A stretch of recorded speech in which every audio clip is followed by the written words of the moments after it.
క్రీస్తు ప్రభునందు ప్రియ స్నేహితులారా, ఈనాటి 11వ సామాన్య ఆదివార ధ్యానాంశానికి SMJ క్రియేషన్స్ యూట్యూబ్ ఛానల్ ద్వారా ప్రేమతో ఆహ్వానిస్తూ ఉన్నాను.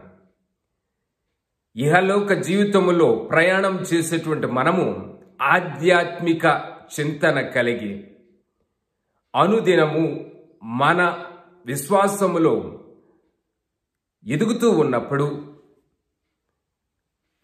సంపూర్ణమైనటువంటి ధైర్యాన్ని కలిగి క్రీస్తు ప్రభు గురించినటువంటి పరిచర్యను, ఆయన గురించినటువంటి సాక్ష్యాన్ని అందరికీ పంచిపెట్టినప్పుడు ఈ భౌతిక శరీరమునందు వనర్చబడినటువంటి మన కృత్యములన్నీ కూడా క్రీస్తు ప్రభు ముందు ఒకసారి పరిగణలోనికి తీసుకోబడతాయి. కాబట్టి మనము ఆయన సన్నిధిలోనికి వెళ్లే వారిగా ఉండాలి. ఎందుకంటే ఆయన మన పనులను బట్టి మనకు తీర్పుని ఇస్తాడు అని మనం ఎప్పుడైతే ఆత్మ పరిశీలన కలిగి అంతఃకరణ శుద్ధితో ఎల్లప్పుడూ కూడా దేవుని యొక్క కృపావరములను పొందుతూ దేవుడిచ్చినటువంటి ఈ శక్తి కలిగినటువంటి ప్రార్థనను, గొప్పదైనటువంటి విశ్వాసమును, స్థిరమైనటువంటి మనస్సును కాపాడుకుంటూ ఉంటామో అప్పుడే మనలో ఉన్నటువంటి విశ్వాసము అంచెలంచెలుగా పెరుగుతూ ఉంది. ఈ అసంచల దేవుని మీద ఉన్నటువంటి ప్రేమ వలన మనము పరలోక రాజ్యానికి సంబంధించినటువంటి వారలుగా ఉంటామని వాక్యము మనకు తెలియజేస్తూ ఉంది. అందుకే ప్రభువు ఉపమానాల ద్వారా పరలోక రాజ్యాన్ని గురించి తెలియజేస్తూ ఉన్నాడు. ఒక విత్తువాడు విత్తనాన్ని విత్తినప్పుడు అది ఏ విధంగా మొలకెత్తుతుందో అతనికి తెలియనప్పటికీ కూడా అతని యొక్క సంతోషము పంట కాలం నందు విత్తినటువంటి విత్తనము ద్వారా అతడు పొందేటువంటి ఫలాన్ని బట్టి ఉంటూ ఉంది. అది ఫలిస్తూ ఉంది. వేళ్లను నాటుకొని అది చిగురించి అది పంట కాలానికి వస్తూ ఉన్నప్పుడు అతడు సంతోషపడుతూ ఉంటాడు. అదే విత్తనము మంచిదైతే మంచి ఫలాన్ని పొందుతూ ఉంటాడు, చెడ్డదైతే అతడు ప్రతిఫలాన్ని పొందడు. కాబట్టి విత్తేటువంటి విత్తనము ద్వారా అతని యొక్క ప్రతిఫలము ఉంటూ ఉంది.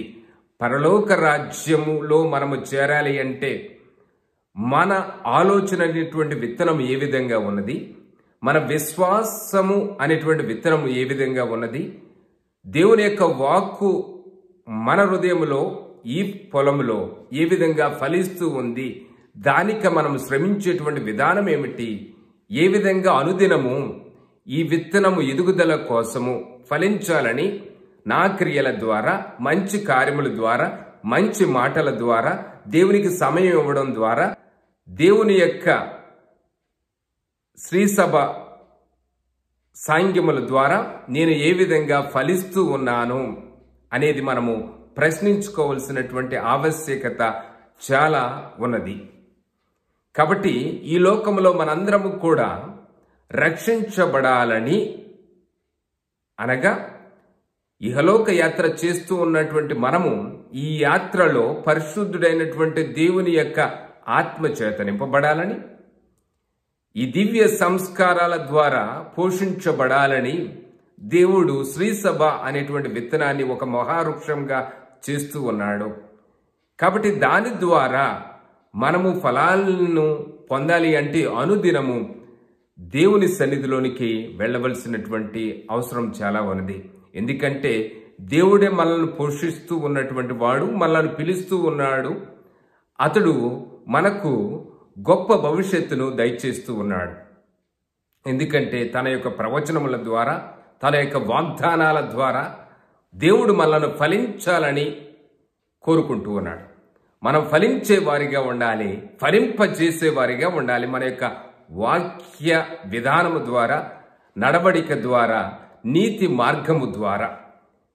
ఏ విధంగా అయితే దేవదారు ఒక రెమ్మను తీసుకొని మరి ఎత్తైనటువంటి కొండ మీద నాటబడినప్పుడు అది ఒక మహావృక్షముగా తయారయ్యి అనేక జాతులైనటువంటి పక్షులు దాని దగ్గరకు వచ్చి గూడును కట్టుకుంటాయో అదేవిధంగా బాబిలోనియ ప్రవాసములో బానిసత్వంలో మ్రగ్గుతున్నటువంటి ప్రజలు కూడా ఒకనాటికి వెలుగైనటువంటి నీతి నియమాలతో కూడినటువంటి పరిపాలనను చూస్తారు అన్న సాంకేతాన్ని స్ఫురించినట్లు దేవుడు యెహెజ్కేలు ప్రవక్త ద్వారా తన ప్రజలకు తెలియచేస్తూ ఉన్నాడు. ఈ రాజ్యము నీతి నియమాలతో కూడుకొని ఉంటూ ఉంది, సంతోషంతో కూడుకొని ఉంటూ ఉంది, అదేవిధంగా సమృద్ధితో కూడుకొని ఉంటూ ఉంది. బానిసత్వంలో మ్రగ్గే వారిని దేవుడు స్వతంత్రులుగా చేస్తూ ఉన్నాడు. అదేవిధంగా పేదరికములో ఉన్నవారిని దేవుడు ఐశ్వర్యవంతులుగా చేస్తూ ఉన్నాడు. మనము కూడా మన జీవితంలో ఫలింపబడాలని దేవుడు అనుదినము తన యొక్క రక్షణ కార్యములను ఈ లోకములో తన యొక్క శ్రీసభ ద్వారా ఇస్తూనే ఉన్నాడు. మనం ఏ విధంగా వినియోగించుకుంటూ ఉన్నాము? క్రీస్తు ప్రభు యొక్క రాజ్యము సమృద్ధితో కూడుకున్నటువంటి రాజ్యము, అది సంతోషంతో కూడుకున్నటువంటి రాజ్యము, ప్రేమతో కూడుకున్నటువంటి రాజ్యము, అందరూ కూడా దేవుని స్తుతించేటువంటి రాజ్యము. ఈ రాజ్యములో మనం ప్రవేశించాలి అంటే ప్రభు చెప్పినటువంటి రెండవ ఉపమానము మార్కు సువార్త 4వ అధ్యాయంలో మనం చూస్తూ ఉంటాము. వచనములు 26 నుండి 34 వరకు. ఈ రెండవ ఉపమానంలో ప్రభు ఏమి చెప్తూ ఉన్నాడంటే, ఆవగింజ విత్తబడినప్పుడు అది ఆవగింజ కొంచెం చిన్నగా ఉంటూ ఉంది, కానీ అది మొలకెత్తినప్పుడు, పెరుగుతూ ఉన్నప్పుడు, పెద్దదవుతూ ఉన్నప్పుడు, మహావృక్షంగా తయారవుతూ ఉన్నప్పుడు అది అనేకమైనటువంటి పక్షులకు కూడా గూడునిచ్చేటువంటి ఒక వృక్షంగా ఉంటూ ఉంది. నువ్వు, నీ జీవితం, నీ కుటుంబం విశ్వాసంలో ఒక మహావృక్షమై తీరాలి. కాబట్టి ఉన్న చోటనే నువ్వు ఉన్నట్లయితే నీ విశ్వాసము చతికిల పడినటువంటి విశ్వాసము, చలనము లేనటువంటి విశ్వాసము, కదలిక లేనటువంటి బ్రతుకును దేవుడు కోరుకోడు. నువ్వు కదిలించబడాలి, ఎదుటివారిని కదిలించాలి నీ మాటల ద్వారా, క్రియల ద్వారా. అందుకేనే పునీత పౌలు గారు చెప్తూ ఉన్నారు, కొరింథీయులకు రాసినటువంటి 2వ లేఖ అధ్యాయము 5 వచనములు 6 నుండి 10 వరకు, నీవు చేసేటువంటి క్రియల ద్వారా నీవు దేవుని ఎదుట గొప్ప ఫలాన్ని పొందుతూ ఉంటావు. క్రీస్తు ప్రభువు న్యాయ నిర్ణేతగా ఉంటూ ఉన్నాడు. మనలను విచారణకు ఆయన ఆహ్వానిస్తూ ఉన్నాడు. ఈ ఇహలోక జీవితంలో ఈ భౌతిక శరీరం నందు వనర్చినటువంటి కృత్యముల ద్వారా మనము మంచి చేసినట్లయితే మంచిని మనం పొందుతూ ఉంటాము. నువ్వు ఏ పంటను పొందాలని చూస్తూ ఉన్నావు, ఆ పంటలో ప్రతిఫలాన్ని అంచెలంచెలుగా, 30 60 100 పొందాలని ఆశిస్తూ ఉన్నావా?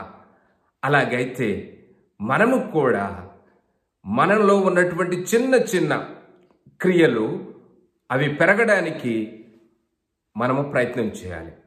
అవి చిన్నవి కావచ్చు, ఒక మాట సహాయం చిన్నదైనప్పటికీ కూడా పెద్ద ఉపకారం చేసినప్పుడు అందులో ఎంత మేలు ఉంటుందో మనకు తెలుసు. ఒక నిమిషం ప్రార్థన చేస్తూ ఉన్నప్పుడు రోజంతా అది దేవుని యొక్క కృప చేత మనలను ఏ విధంగా నడిపిస్తూ ఉందో మనకు తెలుసు. దేవుని యొక్క వాక్కు, మనము ఒక వాక్యాన్ని చదువుతూ మనము ముందుకు మన పనికి వెళుతూ ఉన్నప్పుడు మనకు ఏ విధంగా దేవుని యొక్క దూతలు, దేవుని యొక్క కృప తోడుగా ఉంటాయో మనకు తెలుసు. కాబట్టి అనుదినము మనము చిన్న చిన్న విషయాల యందు జాగ్రత్త పడాలి. మనము దేవుని సన్నిధిలోనికి వెళుతూ ఉన్నామా? ద్రవ్యానుమానాలను పొందుతూ ఉన్నామా? దేవుని యొక్క శక్తికే, పవిత్రాత్మ దేవునికి ప్రార్థన చేస్తూ ఉన్నామా? ఇటువంటి విషయాలన్నీ కూడా మనము ఆత్మ పరిశీలనలోకి, పరిగణలోనికి తీసుకొని వచ్చినప్పుడు మన విశ్వాసము అధికమవుతూ ఉంది. ఎప్పుడో నేను విశ్వాసాన్ని అంగీకరించాను, లేకపోతే విశ్వాసంలో అడుగుపెట్టాను, జ్ఞానస్నానము పొందాను, అప్పటి నుండి నేను బాహ్య లోకములో సాంప్రదాయ జీవితంలోనే జీవిస్తూ ఉన్నాను, కానీ ప్రభుతో సత్సంబంధాలు లేక నేను బ్రతుకుతున్నాను అంటే నేను వెదగనట్లే మొక్క అది వెదగడం లేదంటే మనం చేసినటువంటి శ్రమ వ్యర్థమే. కాబట్టి మనము దేవునికి స్తుతులు స్తోత్రములు తెలియచేసుకుందాం. 92వ కీర్తనలో కీర్తనకారుడు దేవుని స్తుతించిన విధముగా మనందరం కూడా దేవునికి స్తుతులు చెల్లించుదాం. మహోన్నతుడైనటువంటి దేవునికి స్తుతులను చెల్లించుటయే మంచిది. కాబట్టి మన హృదయం ద్వారా, మన నోటి ద్వారా, మన శరీరం ద్వారా, మనం చేసేటువంటి ప్రతి క్రియ ద్వారా మన విశ్వాసము ఏ విధంగా అంచెలంచెలుగా పెరుగుతూ ఉందో మనము ప్రశ్నించుకుందాం.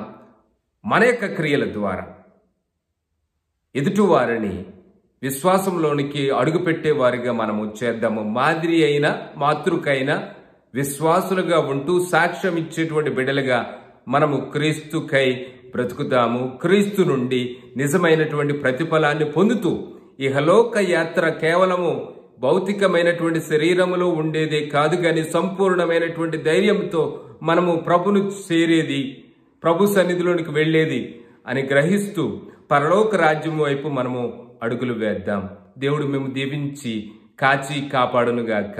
Amen. God bless you all.